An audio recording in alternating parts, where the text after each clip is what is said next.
Susah dan senang itu sudah jadi bagian dari kehidupan. I want to tell you the best journey of my life. Itu jadi bagian dari perjalanan setiap orang. Kalau diisinya dengan diam aja di tempat, apa iya bakal ada hal-hal menarik yang terjadi? I think this is the time to let the adventure begin. Padahal kita bisa berjalan lebih jauh dari yang kita bayangkan. Hey, beruntung apa enggak? Excuse me, you know where is this place? You can come with us, tapi kamu harus lanjut lagi pakai kapal. Can I join you? Oke? Okay, thank you. Setiap orang butuh perjalanan ke tempat-tempat di luar zona nyaman. I met good people along the way. Their kindness really moved me. Amanap, ini ada kebetulan ini mau ke pulau. Tolong diantar lah. My whole sense awakened by this incredible nature. And the people who are sincere can be seen and felt. Supaya bisa terus belajar hal baru. I understand the meaning of her words now. She's the one who introduced me to this place, to let me find an answer. A journey is about connection, interaction, mutual respect. It's about each other. Oh, di sini.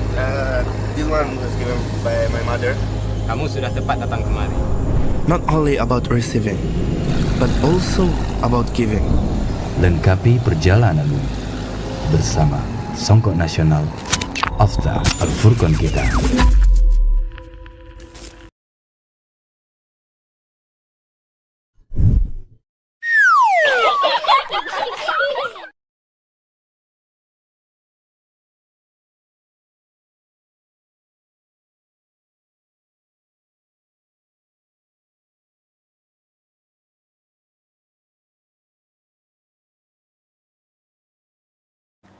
Bismillahirrahmanirrahim. Assalamualaikum warahmatullahi wabarakatuh. Alhamdulillahilladzi arsala rasulahu bil huda wa dinil haqq liyudhhirahu 'alad dini kullihi wa kafa billahi syahida. Asyhadu an la ilaha illallah wahdahu la syarikalah wa asyhadu anna Muhammadan abduhu wa rasuluh. Allahumma salli wa sallim wa barik wa an'im ala sayyidina wa habibina Muhammadin sallallahu alaihi wasallam wa ala alihi wa sahbihi wa man tabi'im bi ihsanin ila yaumiddin, amma ba'd. Para pemirsa Al-Furqan TV, adik-adikku yang solih dan solihah, ya, yang semoga Allah Subhanahu wa taala senantiasa merahmati kita semuanya. Gimana kabar adik-adikku semuanya di hari ini? Semoga Allah Subhanahu wa taala mengaruniai kita kesehatan, ya. Kita dan keluarga tentunya adik-adik, ya. Kita sehat, keluarga sehat, bisa beraktivitas sebagaimana biasa, beribadah kepada Allah Subhanahu wa taala. Itu merupakan impian setiap manusia, ya. Hidup sehat, kemudian bisa beribadah dengan baik dan benar sesuai dengan aturan Allah dan Rasulnya, kelak akan dimasukkan ke dalam surga Allah yang kekal dan abadi. Ya, itulah yang cita-cita yang ingin digapai setiap insan. Ya, adik-adik juga bercita-cita seperti itu enggak? Tentunya iya. Hidup di dunia bahagia, ketika nanti di akhirat bisa masuk ke dalam surga. Ya. Tapi itu semuanya adik-adikku barakallahu fikum, ya, tidak akan tercapai kalau seseorang tidak berusaha menjadi hamba Allah yang sempurna apa sejati adik-adik. Hamba Allah yang ya sebenarnya adik-adik, ya, seperti itu. Jadi kita menjadi hamba Allah Subhanahu wa taala, Kak Bulia, adik-adikku semuanya, ya, baik yang putra maupun putri, kita harus menghambakan diri kepada Allah. Namanya menghambakan diri itu merasa rendah, merasa harus tunduk, patuh, ya, kepada aturan dari Allah Subhanahu wa taala. Namanya juga seorang hamba. Ya, seorang hamba itu bisa dikatakan seorang budak adik-adik, ya. Hamba, ya. Allah Subhanahu wa Ta'ala, sang pencipta, sang penguasa alam semesta. Kita semuanya tunduk dan patuh kepada aturannya. Ya harus. Ya, tatkala Allah Subhanahu wa Ta'ala mungkin memerintahkan dengan semaksimal mungkin bisa menjalankannya. Tatkala Allah Subhanahu wa Ta'ala melarang tidak boleh begini, tidak boleh begitu, kita juga berusaha untuk menjauhi larangan-larangan tersebut. Kenapa? Di dalam agama Islam itu kok ada larangan, ada perintah ini, ada nggak boleh begini, nggak boleh begini. Karena tidaklah satu hal yang itu diperintahkan oleh Allah dan Rasul-Nya pasti di dalamnya ada kebaikannya. Dan kebaikannya itu untuk kita semuanya. Kembalinya kepada manusia, manfaatnya untuk manusia, bukan untuk Allah Subhanahu wa Ta'ala. Ya, ini yang harus kita tanamkan dalam diri kita, adik-adik ya. Nah, dalam Islam itu tidak ada satupun perintah kecuali di dalamnya ada kebaikannya. Ada manfaatnya yang akan diperoleh oleh manusia itu sendiri. Demikian juga sebaliknya. Tatkala Allah Subhanahu wa Ta'ala melarang ini nggak boleh, itu nggak boleh misalnya. Nah, tatkala nggak boleh begini, nggak boleh begitu, maka dalam larangan tersebut pasti ada kejelekannya. Ada apa? Ada kejelekannya. Ada akibat buruk yang akan diperoleh tatkala seseorang melanggarnya. Ya.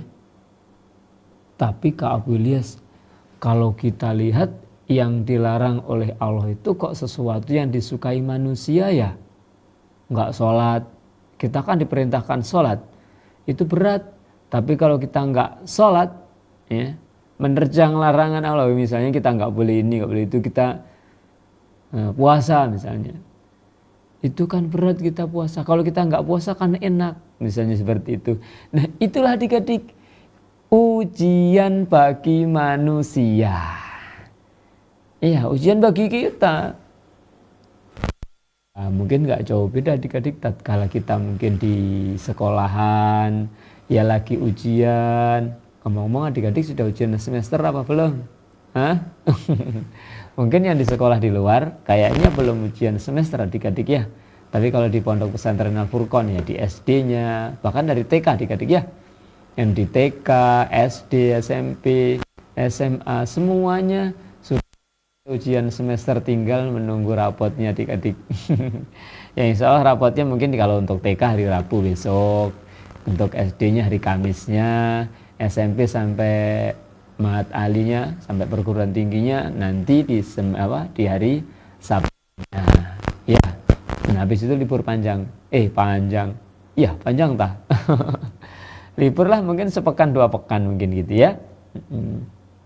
Mungkin kalau yang sekolah di luar ya di SD mungkin di SD yang lain kayaknya belum libur, bukan memang belum libur, belum ujian bahkan ya. Belum ujian semester kalau nggak salah. Ya, itu juga sama adik-adik.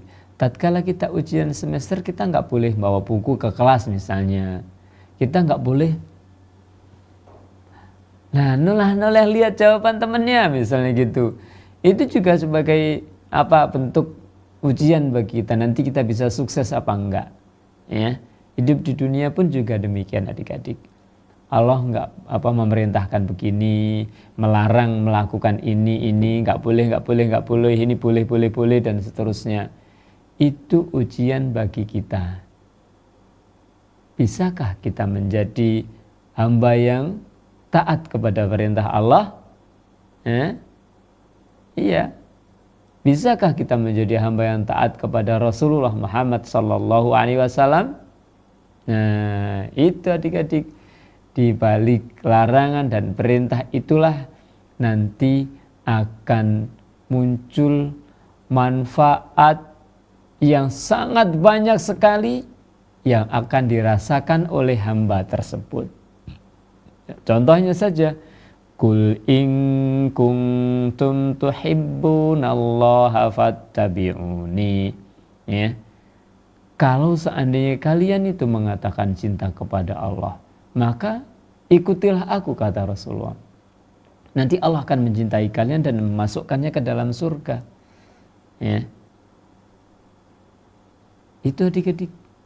Nah, tapi kalau masalah sesuatu yang nggak bisa dilihat sekarang wujudnya mungkin ya, adik-adik, itu kadang kita, ya, adik-adik merasa begitu enggak? Waduh, sholat ngapain aja sholat, capek ini nggak dapat apa-apa, ya kan? Nah, dapatnya pahala, mana pahalanya, nggak bisa dipegang, nggak bisa dikantongin, nggak bisa dibawa pulang ke rumah, misalnya begitu. Nah itu adik-adik ujian bagi kita semuanya. Ya sekarang di dunia tempat kita beramal, tempat kita menanam, panennya kapan? Ya panennya nanti. Masa kita menanam sekarang kita juga langsung panen? Mungkin nggak adik-adik? Kita nanam padi hari ini, panen juga hari itu juga. Ya nggak mungkin. Ya, makanya sekarang di dunia adalah waktunya beramal, waktunya beribadah, waktunya memperbanyak pahala. Nanti ketika di akhirat sudah nggak ada amal lagi, tinggal menikmati hasil apa adik-adik? Jerih payah kita di dunia, beribadah kita di dunia, ya nanti akan diberikan oleh Allah Subhanahu wa taala yang sangat luar biasa. Mala ainun ra'at wala udunun sami'at wala khotoro ala qalbi bashar, adik-adik. Apa artinya? Wala apa tadi? Mala ainun ra'at, akan diberi sesuatu yang belum pernah dilihat oleh manusia. Kita aja kadang kalau melihat keindahan alam semesta, Masya Allah indah sekali. Ya, senang mungkin kita kepingin di situ, berlama-lama di situ, mungkin bisa tinggal di situ dan seterusnya. Ya, itu keindahan dunia, keindahan akhirat belum pernah dilihat oleh manusia. Berarti seindah-indahnya di dunia, ya, itu nanti di akhirat pasti lebih indah lagi. Karena kalau keindahan di dunia berarti kan pernah dilihat oleh mata manusia, adik-adik ya. Wala udunun sami'at, ya, kenikmatan surga pun juga belum pernah didengar oleh telinga. Wala khotoro ala qalbi bashar, dan belum pernah terlintas dalam benak manusia. Nanti gambarannya surga itu begini dan seterusnya.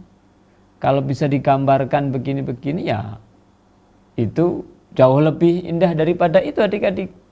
Ya, itulah balasan bagi orang-orang yang taat, orang-orang yang patuh kepada Allah dan Rasul-Nya. Ya, seperti itu. Nah, adik-adikku yang solih dan solihah, yang semoga Allah Subhanahu wa taala senantiasa merahmati kita semuanya. Pada kesempatan hari ini adik-adik kita akan belajar bersama tentang adab makan dan minum. Tentang apa adik-adik? Adab makan dan minum. Kenapa sih kok kita perlu belajar adab makan dan minum? Lah kan kita setiap hari makan dan minum adik-adik. Ya, adik-adik tadi sudah sarapan belum? Wah, mungkin ada yang sudah sarapan 2 kali mungkin ya. Kalau minum, berkali-kali. Kalau minumnya berkali-kali mungkin ya. Nah, tatkala kita makan dan minum, kalau itu hanya kebiasaan saja, maka kita nggak akan dapat pahala adik-adik. Tapi tatkala kita makan dan minum itu sebagai wujud tunduk dan patuh kepada perintah Allah, ya, maka akan bernilai ibadah. Kenapa sih kita harus makan dan minum? Karena itu adalah perintah Allah, kulu washrabu. Perintah Allah, makan dan minumlah. Ya.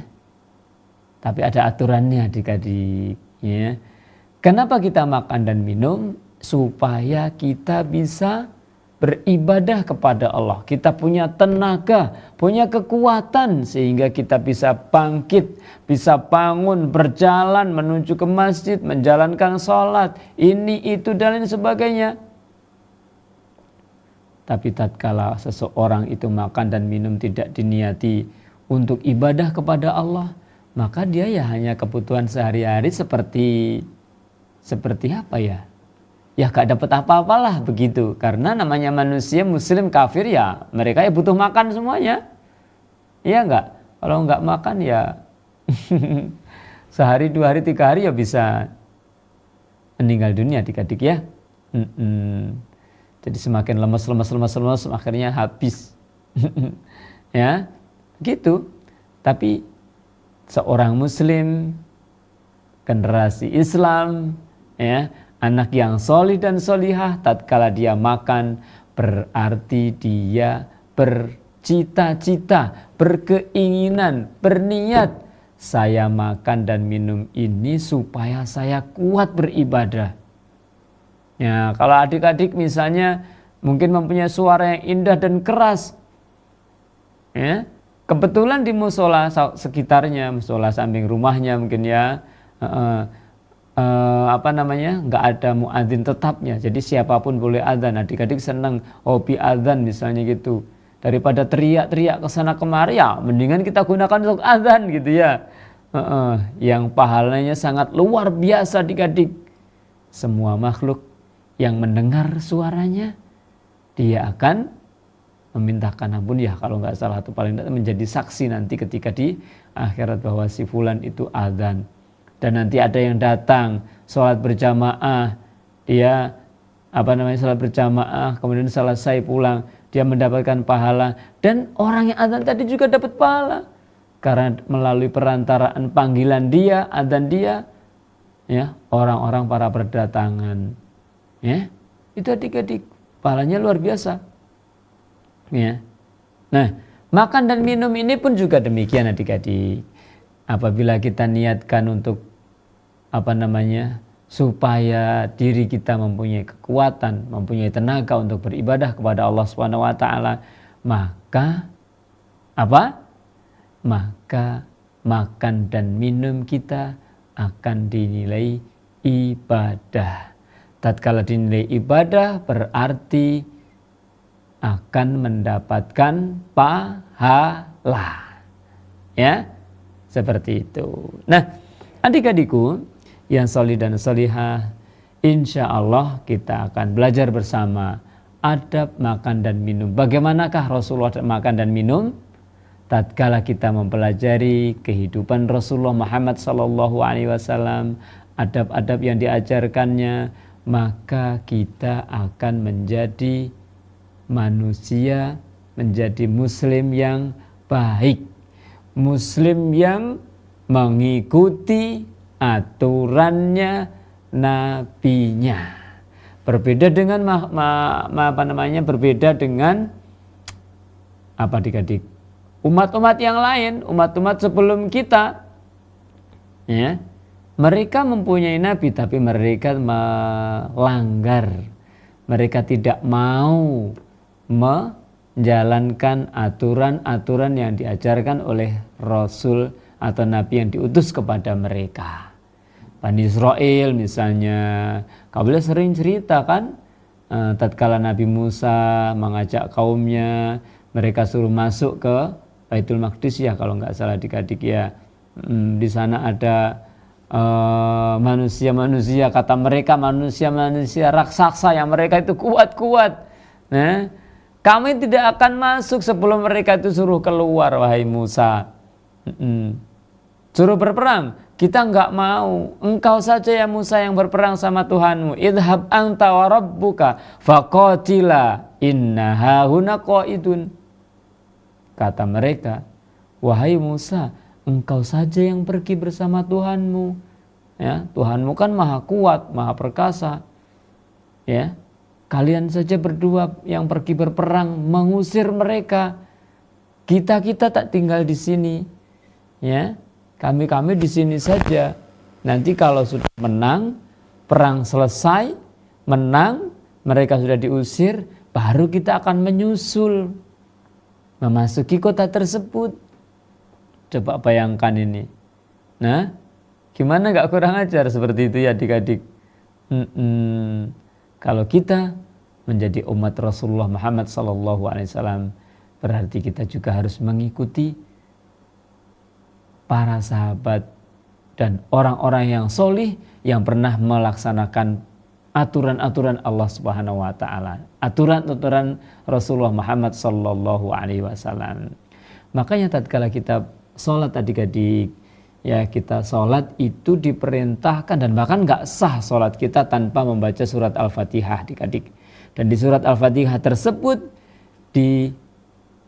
dijelaskan apa diperintahkan kita berdoa, ihdinas siratal mustaqim. Ya Allah, tunjukilah kami kepada jalan yang lurus. Jalannya siapa? Siratal ladzina an'amta alaihim, yaitu jalannya orang-orang yang telah engkau beri nikmat. Siapa mereka? Para nabi, para syuhada, para solihin, yang mereka adalah orang-orang yang baik, yang mereka akan dimasukkan ke dalam surga. Ya.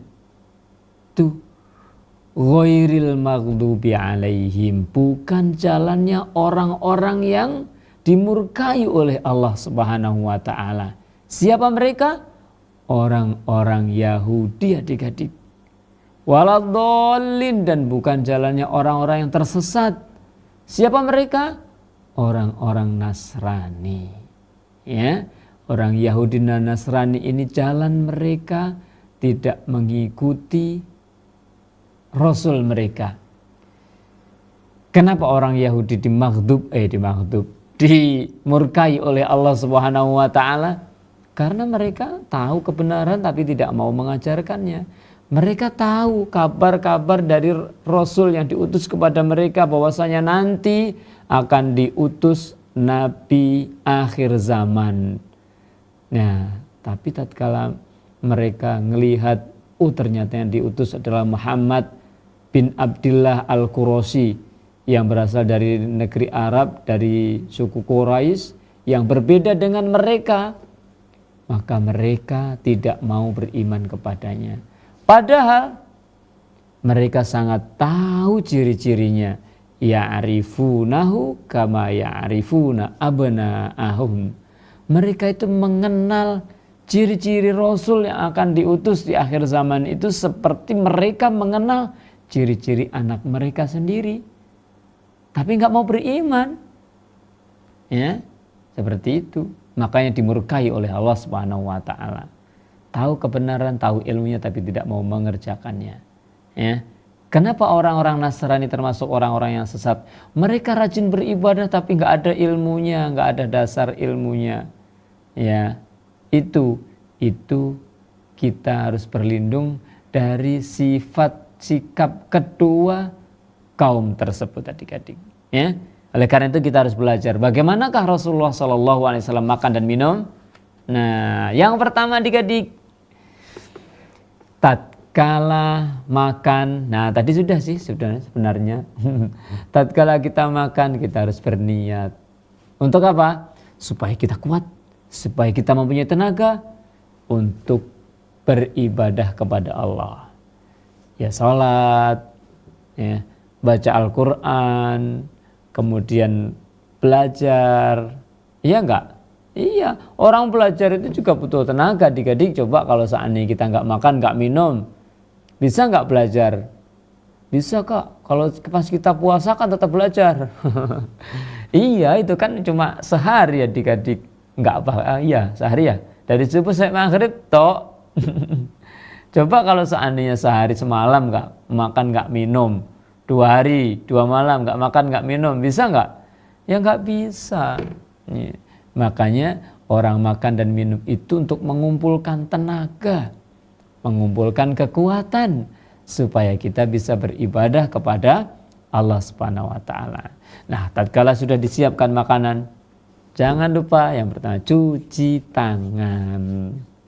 Ya, cuci tangan. Itu terutama untuk menjaga kebersihan, ya, kesehatan kita. Seperti itu. Lebih-lebih lagi tatkala kita bangun tidur adik-adik, tatkala bangun tidur kemudian kita makan. Duh, emangnya bangun tidur terus makan, Kak? Ya kalau pas Ramadan atau pas mungkin kita mau puasa makan sahur, bangun tidur males ke kamar mandi langsung makan gitu ya. Nggak boleh, harus cuci tangan dulu. Kenapa? Kita nggak tahu tangan kita itu kemana kalau pas tidur adik-adik. Nanti pas tidur gini atau gini atau kemana tangan kita nggak tahu. Atau kemudian bangun tidur nggak cuci tangan langsung ambil makanan terus dimakan. Bahaya. Ya, seperti itu. Makanya tatkala mau makan, sebelum makan cuci tangan dulu biar bersih, biar sehat, higienis katanya adik-adik ya. Steril, ya. Mungkin bahasa-bahasa apa ya, yang penting biar bersih lah, biar bersih, terhindar dari mungkin penyakit-penyakit apa, kuman-kuman ini itu dan lain sebagainya. Cuci tangan terlebih dahulu. Pakai sabun enggak, Kak? Ya kalau bisa pakai sabun lah biar kumannya mati adik-adik ya, bakteri yang ada biar mati. Kalau nggak ada sabun, ya gimana lagi kalau nggak ada sabun, yang penting airnya bersih. Airnya bersih mengalir ya, dan di apa ya, ngopok ya namanya. Nggak tahu lah gitu. Air satu mangkok kita celupin tangan kita ke situ ya, dibersihkan, ya sama aja mungkin ya. Itu yang pertama. Seperti itu. Yang kedua adik-adik, kalau mau makan jangan lupa baca bismillah. Iya, ini salah satu sifatnya orang muslim, orang yang taat kepada Allah dan Rasulnya. Kenapa sih kok kita makannya pakai tangan kanan? Nah itu perintah Allah, perintah Rasulnya. Ya. Bahkan dijelaskan sama Rasulullah Muhammad SAW. Ya, kita disuruh makan pakai tangan kanan. Kenapa? Karena setan itu makan minumnya pakai tangan kiri. Baca bismillah, makan pakai tangan kanan. Ya. Jangan menggampangkan tangan kiri. Tangan kiri punya tangan kanan. Kalau tangan kanan kita normal, nggak ada masalah. Jangan makan, minum menggunakan tangan kiri. Perhatikan itu. Ya, lah kita, ayah bunda pun juga harus memberi teladan yang baik. Ya. Jangan sampai itu biasanya ya anak-anak dibilangnya makannya tangan api. Biasanya gitu toh. Nah, kalau di kampung-kampungnya makamnya tangan api itu tangan kanan gitu ya. Tapi dengan gampang dan dengan santainya si bapak, si ibu atau si kakek nenek minum pakai tangan kiri. Makan ngupas kacang atau ngupas apa, pakai tangan kiri juga. Ya Allah, padahal tadi ngajarin anaknya untuk makan pakai tangan api, tangan kanannya. Tapi apa artinya pengajaran tersebut tatkala kita sang anak melihat sang orang tua ya, makan dengan santainya dengan tangan kiri. Ya. Pelajaran itu, perintah itu tidak akan masuk kepada anak-anak. Oleh karena itu, wahai ayah bunda, ya, kakek nenek, para pendidik, ya, berilah teladan yang baik. Makanlah makan dengan tangan kanan. Ini sangat banyak sekali kita jumpai orang-orang yang muslim adik-adik ya, muslim. Tapi mereka dengan gampangnya makan dengan tangan kiri, makan bakso, pakai sendoknya dua, kanan kiri oke gitu ya. Ya Allah, itu merasa santai, merasa nggak berdosa adik-adik ya. Kenapa kok mereka dengan santainya seperti itu? Ya mungkin mereka karena nggak tahu. Lah kok bisa nggak tahu Kak Bules? Ya mereka nggak belajar mungkin ya. Atau mereka tahu, mereka belajar mungkin lupa. Atau karena tergoda dengan setan. Karena setan kan bercita-cita pengen menggelincirkan manusia, mencari polo sebanyak-banyaknya. Polo itu apa adik-adik? Mencari teman masuk ke dalam neraka sebanyak-banyaknya. Ya, seperti itu. Makanya menggoda manusia. Udah pakai tangan kiri saja, tangan kiri saja, tangan kanan nanti begini dan seterusnya. Ya, akhirnya makannya pakai tangan kanan, tangan kiri dan seterusnya. Ya, Kables, kalau aku makan lupa baca bismillah gimana? Ya, Rasulullah Muhammad SAW tatkala memberikan perintah, memberikan nasihat kepada para sahabatnya, tatkala makan dengan tangan kanan bismillah. Tapi kalau lupa gimana? Bisa bismillah tatkala dia ingat. Bismillahi fi awwalihi wa akhirihi, atau bismillah awwalahu wa akhirahu, bisa saja adik-adik ya. Bisa? Ingat? Hafal? Bismillahi fi awwalihi wa akhirihi. Kalau seandainya lupa baca bismillah ya. Jadi kalau mau makan minum usahakan baca bismillah. Kalau kita makan dan minum nggak baca bismillah, ada makhluk lain yang ikut makan dan minum kita. Siapa dia? Makhluk lain tersebut? Iya, setan juga akan makan minum bersama kita. Berarti tatkala kita minum susu nggak baca bismillah, berarti ya setan juga minum susu tersebut. Tatkala kita makan sate misalnya nggak baca bismillah, ya setannya juga makan sate tersebut adik-adik. Ya. Tapi kok utuh? Satenya semuanya masuk perutku, kak boleh nggak masuk ke perutnya setan? Lah ya setan kan makhluk gaib adik-adik, kan nggak tahu. Ya mungkin itulah yang dijelaskan oleh Allah dan Rasulnya. Ya, jadi kita yang nggak tahu ilmunya, tatkala diberitahu oleh Rasulullah setan itu ikut makan bersama apa yang kita makan, kalau seandainya kita nggak baca bismillah, ya kita percaya dan kita yakini seperti itu, dan kita harus menjauhinya. Jangan bermudah-mudah pakai tangan kiri. Ya.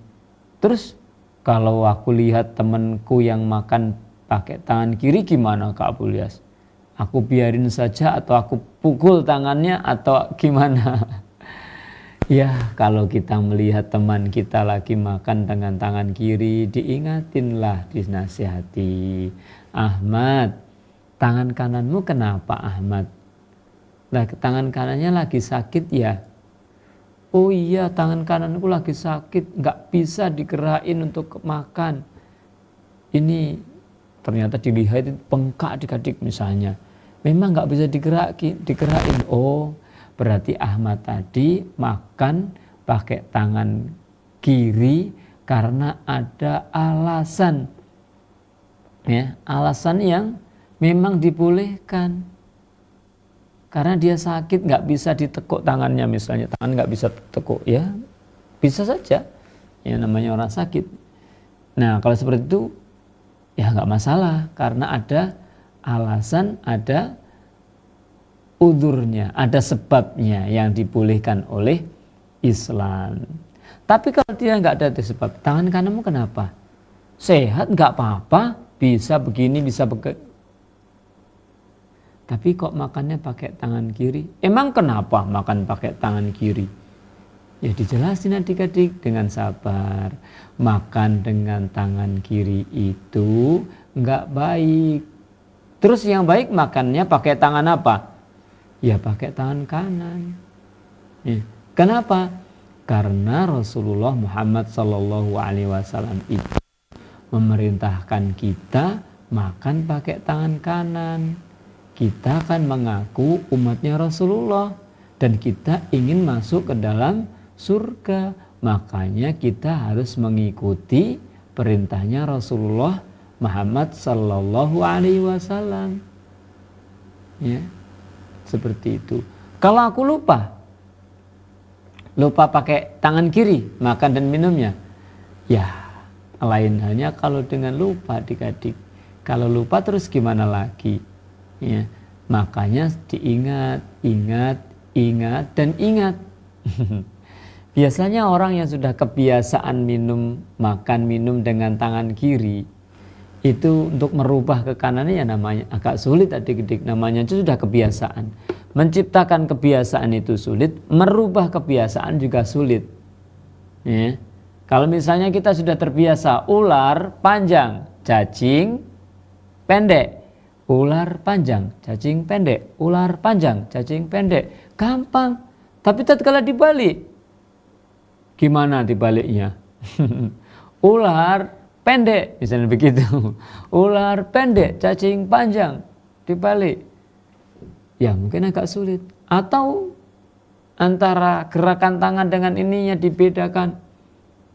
Ular panjang, cacing pendek, misalnya begitu. Cepat, ya sulit. Nggak konsentrasi, merubah ini, merubah itu. Ya, seperti itu adik-adik. Ya.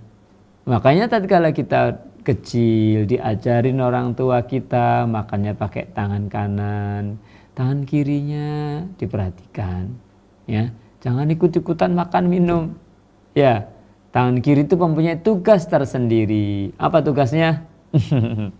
Ya kalian tahu sendirilah ya, tugasnya tangan kiri itu untuk sesuatu yang kotor adik-adik ya. Kalau untuk makan minum dan seterusnya itu pakai tangan yang baik, memberi, menerima tangan kanan. Nah ini sekarang mungkin adik-adik ya, sekarang banyak anak-anak itu yang tatkala memberi temannya, menerima temannya pakai tangan kiri.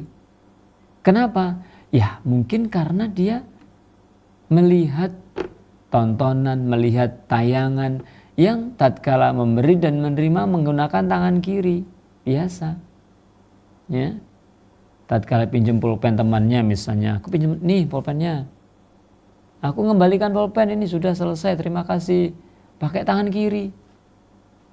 Padahal itu kalau di negeri kita ya kurang sopan adik-adik, tangan kanan.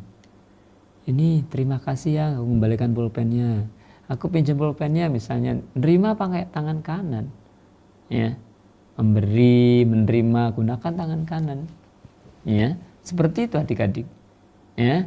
Nah, Rasulullah Muhammad SAW mengajarkan kita makan dengan tangan kanan, membaca bismillah. Kalau lupa, bismillahi fi awwalihi wa akhirihi. Kemudian usahakan makan minum sambil duduk. Tadi duduk. Tatkala mau makan minum, usahakan sambil duduk. Enggak jalan-jalan ke sana kemari. Apalagi sambil sepak bola. Sambil sepak bola bawa es, nanti minum, sama bawa jajan, makan sambil lari-lari ke sana kemari. Itu merupakan adab yang kurang baik adik-adik. Ya, tatkala kita makan dan minum, usahakan sambil duduk. Ya, usahakan sambil duduk.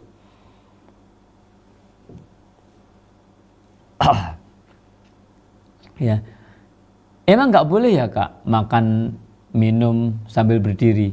Ya kalau terpaksa ya nggak apa-apa. Tapi kalau seandainya nggak terpaksa ya usahakan dengan bisa duduk adik-adik. Ya, kalau nggak ada tempat duduk, kan kita bisa jongkok. Ya, tapi kalau jongkok kita itu mungkin malah membahayakan kita ya sudah, nggak apa-apa karena terpaksa. Tapi kalau dalam kondisi normal biasa kita bisa duduk dengan nyaman ya usahakan dengan duduk. Ya, duduk loh ya, bukan tidur. Nanti makan sambil tiduran ya itu juga nggak baik. Ya, duduk bisa kan? Duduk makannya sambil duduk, nggak kejar-kejaran ke sana kemari. Nah itu kok teman-temanku banyak yang seperti itu Kak Bilas. Ya mereka mungkin nggak tahu. Atau mungkin mereka tahu tapi itu tadi kalah dengan bujukan dan rayuannya siapa? Setan. Ya, itu. Makanya kita harus latih. Kita biasakan. Nah, Kita paksakan kemudian biar terbiasa. Kalau sudah terbiasa menggunakan tangan kanan itu sulit, tangan kiri kayak gimana gitu, makan pakai tangan kiri, minum pakai tangan kiri.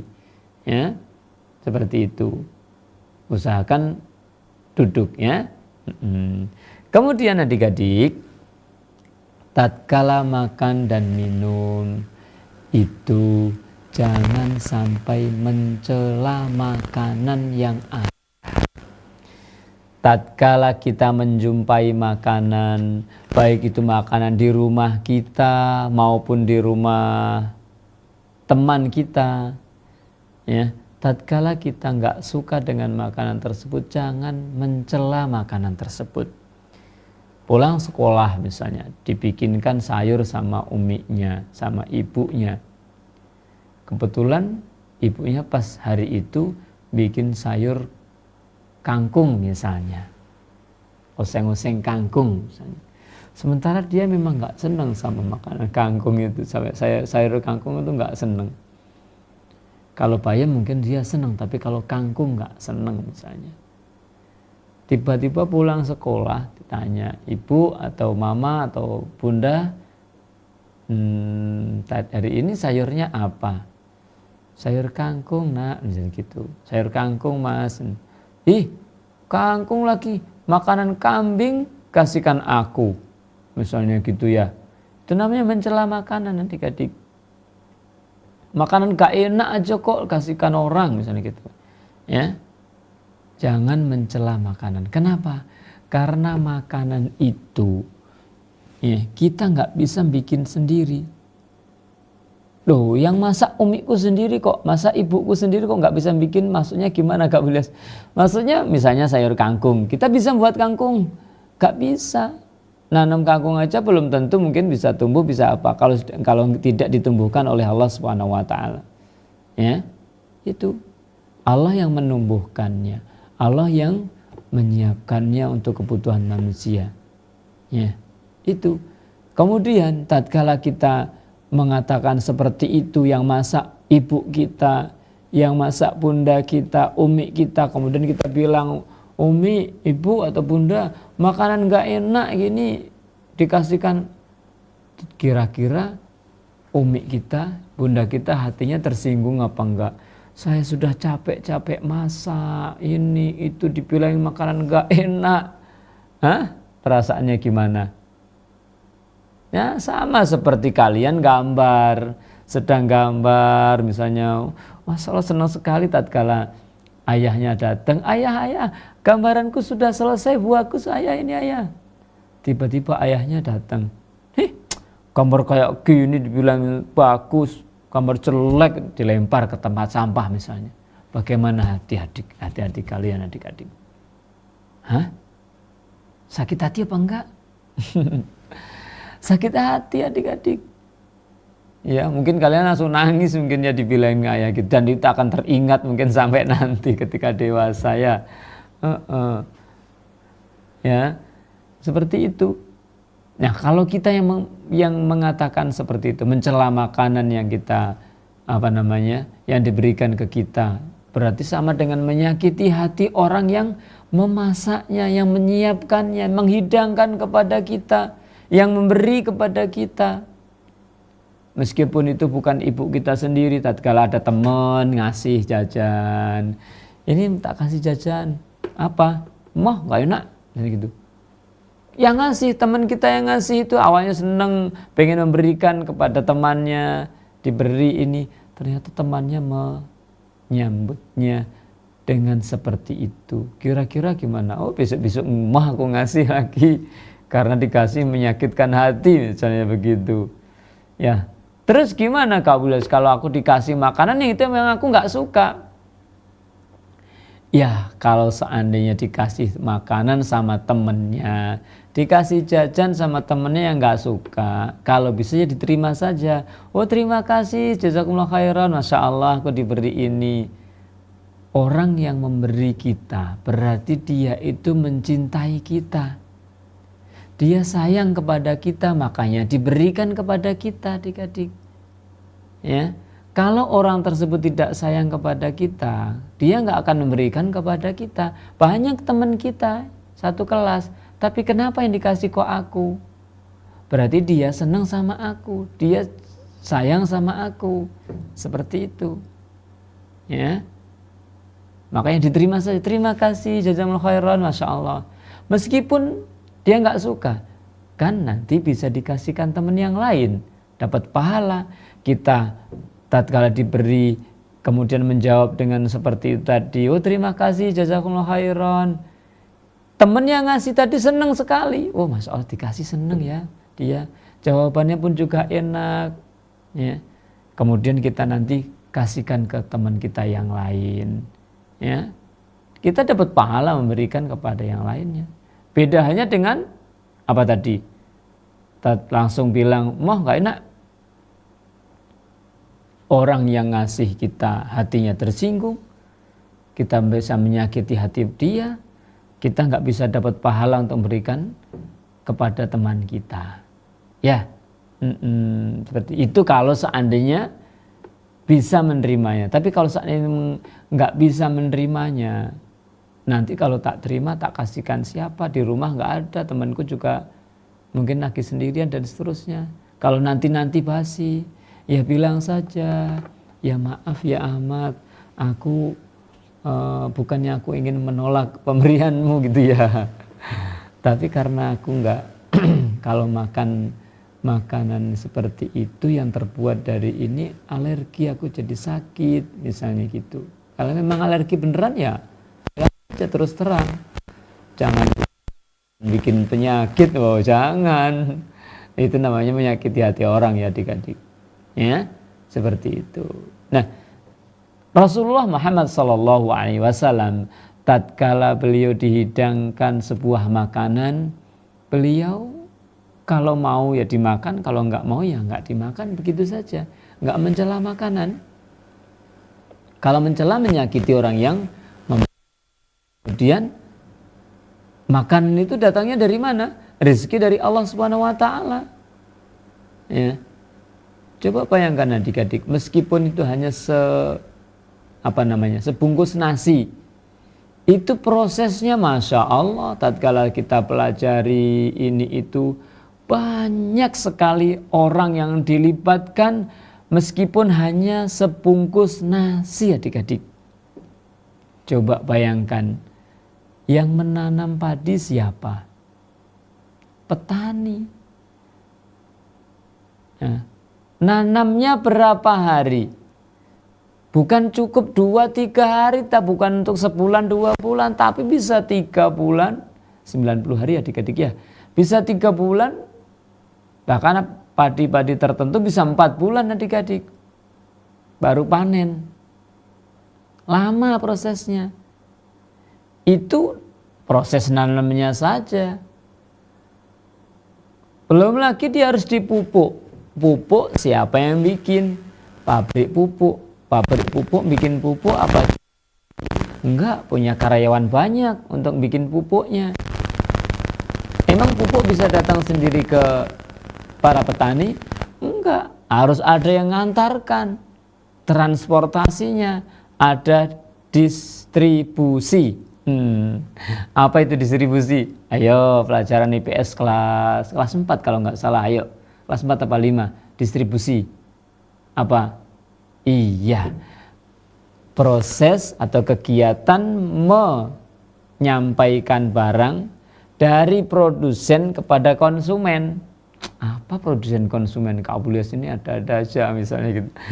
Kalian yang belum mengerti ya nggak mungkin nggak paham ya. Produsen itu orang yang menghasilkan pabriknya tadi gitu. Konsumen, para petani. Ya. Itu coba bayangkan, sudah berapa orang yang dilibatkan? Itu baru itu saja. Tatkala padi itu sudah mulai tumbuh, harus dibersihkan, rumputnya disiangin, ini itu dirawat, diairi kalau nggak ada turun hujan. Kalau turun hujan mungkin agak mendingan, kalau nggak turun hujan ya airnya kekurangan ya harus diesel, pabrik diesel melibatkan berapa orang? Banyak. Ya. Kemudian tatkala dia padi itu mulai tumbuh berbuah, semakin lama mengeras, menguning, panen. Siapa yang manen? Coba petani. Panennya gimana? Adik-adik pernah lihat nggak panen padi? Caranya gimana? Apakah tatkala dipanen itu langsung berubah menjadi beras? Enak sekali. Enggak. Harus dipanen berubah menjadi gabah. Nah, proses manennya, nah, ada yang dipakai sabit, dipukul-pukulkan, ada yang pakai mesin herek itu puter, atau mungkin ada yang pakai mesin pakai kayak mobil, mesinnya keliling, sudah keluar gabah, nanti wadahin karung. Itu butuh dijemur, kemudian diselip, digiling, supaya terkelupas kulit-kulitnya. Nah itu proses itu seperti itu adik-adik. Nggak cukup sehari 2 hari. Panjang. Belum nanti tatkala sudah jadi beras, harus dimasak. Masaknya pakai apa? Apakah beras dimasukkan ke dalam air langsung berubah menjadi nasi? Enggak. Harus dimasak pakai magic jar atau magic comb. Itu kalau pakai itu. Kalau enggak pakai dandang. Emang dandang bisa nyala sendiri, bisa matangkan sendiri.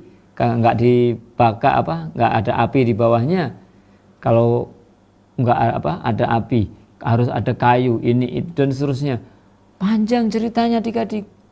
Meskipun hanya sebungkus nasi tadi. Maka dari itu jangan mencela makanan. Ya. Jangan mencela makanan. Kalau enggak enak ya sudah ditinggal saja. Ya, enggak usah mencela. Kalau mau dimakan, kalau enggak ya sudah. Enggak usah mencela. Terima kasih, jazakumullah khairan. Karena aku begini mungkin bisa dijelaskan seperti itu. Kalau mau menerima untuk diberikan kepada yang lain, itu lebih bagus lagi.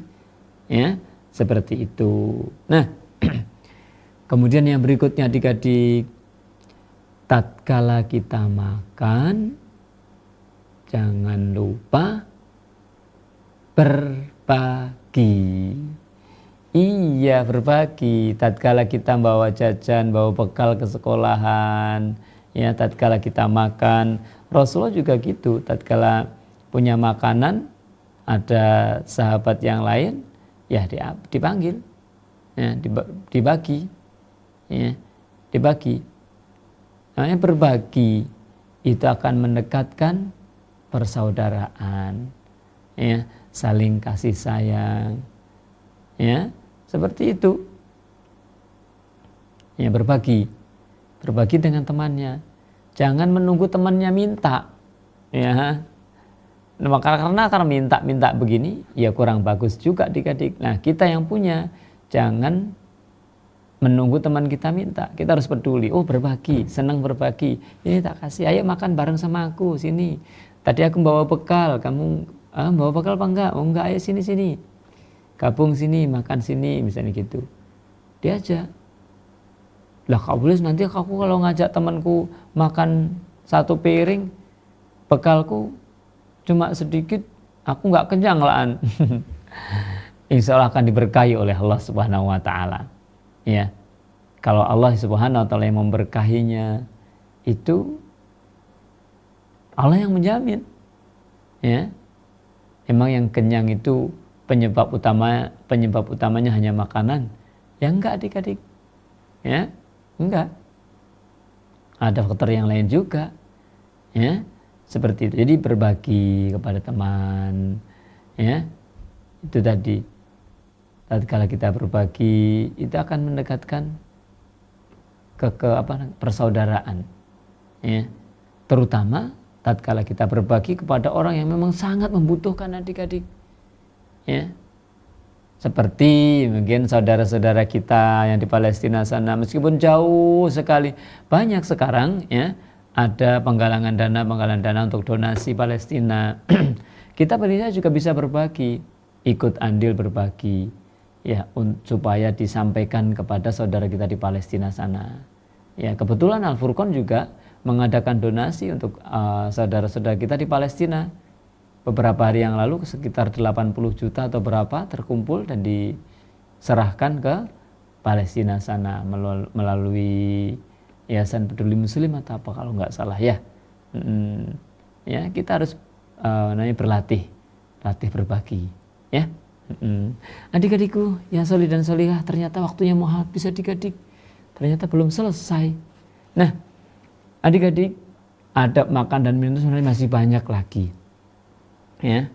Kalian bisa belajar bersama dengan ayah bunda atau mungkin dengan ibu dan bapak guru di TPA atau di madrasahnya ya, untuk lebih lengkapnya karena waktunya terbatas. Jadi kita belajarnya hanya ini ya. Insya Allah nanti pada pertemuan-pertemuan yang lain akan kita pelajari materi-materi yang lainnya insya Allah ya. Kita akhiri dengan doa kafaratul majelis. Subhanakallahumma wa bihamdika asyhadu an la ilaha illa anta astaghfiruka wa atubu ilaik. Insyaallah kita jumpa lagi pada pertemuan-pertemuan yang akan datang dengan materi yang lainnya insyaallah taala. Assalamualaikum warahmatullahi wabarakatuh. Al Furqan TV, saluran pendidikan, dakwah dan inspirasi Islami.